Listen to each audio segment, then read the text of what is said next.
Ratapan pasal 4 ayat 1 sampai pasal 5 ayat 22. Ah, sungguh pudar emas itu, emas murni itu berubah. Batu-batu suci itu terbuang di pojok tiap jalan. Anak-anak Sion yang berharga, yang setimbang dengan emas tua. Sungguh mereka dianggap belangga-belangga, tanah buatan tangan tukang periuk. Serigala pun memberikan teteknya dan menyusui anak-anaknya. Tetapi putri bangsaku telah menjadi kejam seperti burung unta di padang pasir. Lidah bayi melekat pada langit-langit karena haus. Kanak-kanak meminta roti, tetapi tak seorang pun yang memberi. Yang biasa makan yang sedap-sedap, mati bulur di jalan-jalan. Yang biasa duduk di atas bantal, kirmizi, terbaring di timbunan sampah. Kedurjanaan putri bangsaku melebihi dosa Sodom yang sekejap mata dibongkar bangkir tanpa ada tangan yang memukulnya. Pemimpin-pemimpin lebih bersih dari salju dan lebih putih dari susu. Tubuh mereka lebih merah daripada merjan, seperti batu nilam rupa mereka. Sekarang rupa mereka lebih hitam daripada jelaga. Mereka tidak dikenal di jalan-jalan. Kulit mereka berkerut pada tulang-tulangnya, mengering seperti kayu. Lebih bahagia mereka yang gugur karena pedang daripada mereka yang tewas karena lapar, yang merana dan mati sebab tak ada hasil ladang. Dengan tangan sendiri wanita yang lemah lembut memasak kanak-kanak mereka untuk makanan mereka tatkala runtuh putri bangsaku. Tuhan melepaskan segenap amarahnya, mencurahkan murkanya yang menyala-nyala dan menyalakan api di Sion dan memakan dasar-dasarnya. Tidak percaya raja-raja di bumi, pun seluruh penduduk dunia, bahwa lawan dan seteru dapat masuk ke dalam gapura-gapura Yerusalem. Hal itu terjadi oleh sebab dosa nabi-nabinya dan kedurjanaan imam-imamnya, yang di tengah-tengahnya mencurahkan darah orang yang tidak bersalah. Mereka terhuyung-huyung seperti orang buta di jalan-jalan, cemar oleh darah, sehingga orang tak dapat menyentuh pakaian mereka. Singkir, najis, kata orang kepada mereka. Singkir, singkir, jangan sentuh. Lalu mereka lari dan mengembara. Maka berkatalah bangsa-bangsa, mereka tak boleh tinggal lebih lama di sini.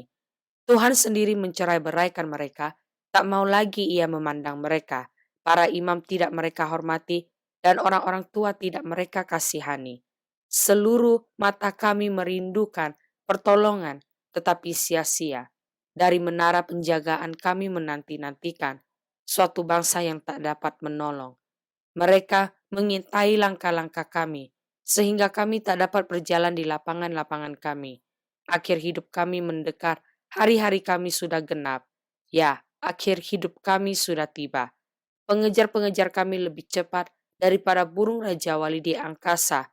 Mereka memburu kami di atas gunung-gunung, menghadang kami di padang gurun. Orang yang diurapi Tuhan, nafas hidup kami tertangkap dalam pelubang mereka. Dia yang kami sangka, dalam naungannya kami akan hidup di antara bangsa-bangsa. Bergembira dan bersuka citalah hai putri Edom, engkau yang mendiami tanah Uz, juga kepadamu piala akan sampai, engkau akan jadi mabuk lalu menelanjangi dirimu. Telah hapus kesalahanmu putri Sion, tak akan lagi Tuhan membawa engkau ke dalam pembuangan, tetapi kesalahanmu putri Edom akan dibalasnya, dan dosa-dosamu akan disingkapkannya. Ingatlah ya Tuhan apa yang terjadi atas kami, pandanglah dan lihatlah akan kehinaan kami. Milik pusaka kami beralih kepada orang lain, rumah-rumah kami kepada orang asing. Kami menjadi anak yatim, tak punya bapa, dan ibu kami seperti janda. Air kami minum dengan membayar. Kami mendapat kayu dengan bayaran. Kami dikejar dekat-dekat, kami lelah. Bagi kami tak ada istirahat. Kami mengulurkan tangan kepada Mesir dan kepada Asyur untuk menjadi kenyang dengan roti. Bapak-bapak kami berbuat dosa. Mereka tak ada lagi, dan kami yang menanggung kedurjanaan mereka. Pelayan-pelayan memerintah atas kami, yang melepaskan kami dari tangan mereka tak ada. Dengan bahaya maut, karena serangan pedang di padang gurun, kami harus mengambil makanan kami. Kulit kami membara laksana perapian, karena nyerinya kelaparan. Mereka memperkosa wanita-wanita di Sion dan gadis-gadis di kota-kota Yehuda. Pemimpin-pemimpin digantung oleh tangan mereka, para tua-tua tidak dihormati. Pemuda-pemuda harus memikul batu kilangan, anak-anak terjatuh karena beratnya pikulan kayu. Para tua-tua tidak berkumpul lagi di pintu gerbang, para teruna berhenti main kecapi. Lenyaplah kegirangan hati kami, tari-tarian kami berubah menjadi perkabungan. Mahkota telah jatuh dari kepala kami, wahai kami, karena kami telah berbuat dosa. Karena inilah hati kami sakit, karena inilah mata kami jadi kabur, karena bukit Sion yang tandus di mana anjing-anjing hutan berkeliaran. Engkau ya Tuhan, bertata selama-lamanya, tatahmu tetap dari masa ke masa. Mengapa engkau melupakan kami selama-lamanya, meninggalkan kami demikian lama? Bawalah kami kembali kepadamu, ya Tuhan, maka kami akan kembali. Baharuilah hari-hari kami seperti dahulu kala. Atau apa engkau sudah membuang kami sama sekali? Sangat murkakah engkau terhadap kami? Mazmur pasal 119 ayat 145 sampai ayat 152. Aku berseru dengan segenap hati, jawablah aku ya Tuhan. Ketetapan-ketetapanmu hendak kupegang. Aku berseru kepadamu, selamatkanlah aku. Aku hendak berpegang pada peringatan-peringatanmu.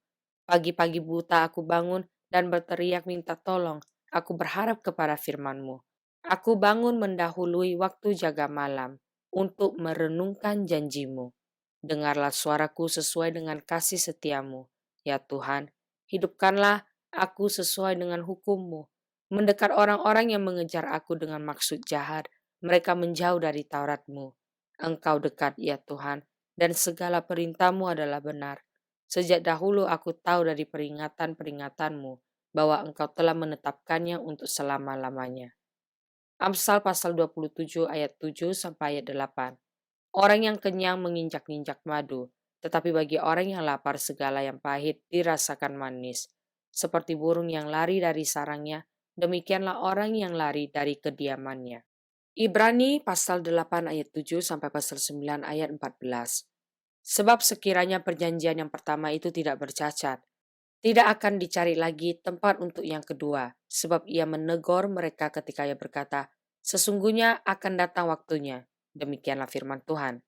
Aku akan mengadakan perjanjian baru dengan kaum Israel dan dengan kaum Yehuda. Bukan seperti perjanjian yang telah aku adakan dengan nenek moyang mereka, pada waktu aku memegang tangan mereka untuk membawa mereka keluar dari tanah Mesir. Sebab mereka tidak setia kepada perjanjianku, dan aku menolak mereka. Demikian firman Tuhan. Maka inilah perjanjian yang kuadakan dengan kaum Israel sesudah waktu itu. Demikianlah firman Tuhan. Aku akan menaruh hukumku dalam akal budi mereka dan menuliskannya dalam hati mereka, maka aku akan menjadi Allah mereka dan mereka akan menjadi umatku. Dan mereka tidak akan mengajar lagi sesama warganya.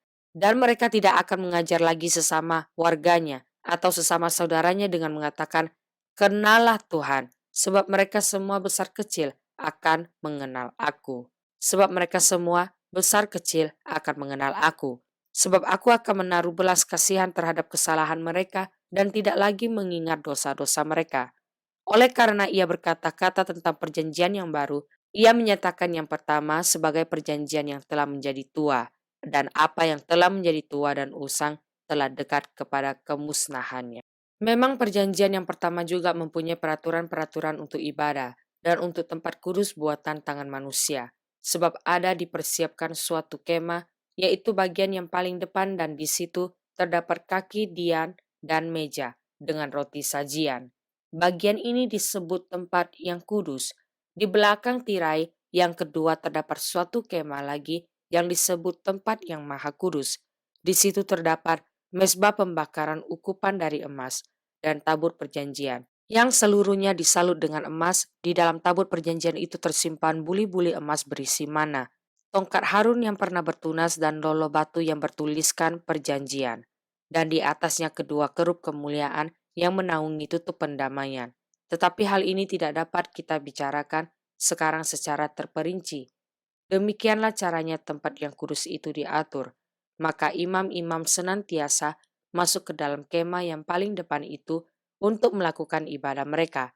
Tetapi ke dalam kemah yang kedua hanya imam besar saja yang masuk sekali setahun, dan harus dengan darah yang ia persembahkan karena dirinya sendiri dan karena pelanggaran-pelanggaran yang dibuat oleh umatnya dengan tidak sadar. Dengan ini Roh Kudus menyatakan bahwa jalan ke tempat yang kudus itu belum terbuka. Selama kemah yang pertama itu masih ada, itu adalah kiasan masa sekarang. Sesuai dengan itu, dipersembahkan korban dan persembahan yang tidak dapat menyempurnakan mereka yang mempersembahkannya menurut hati nurani mereka.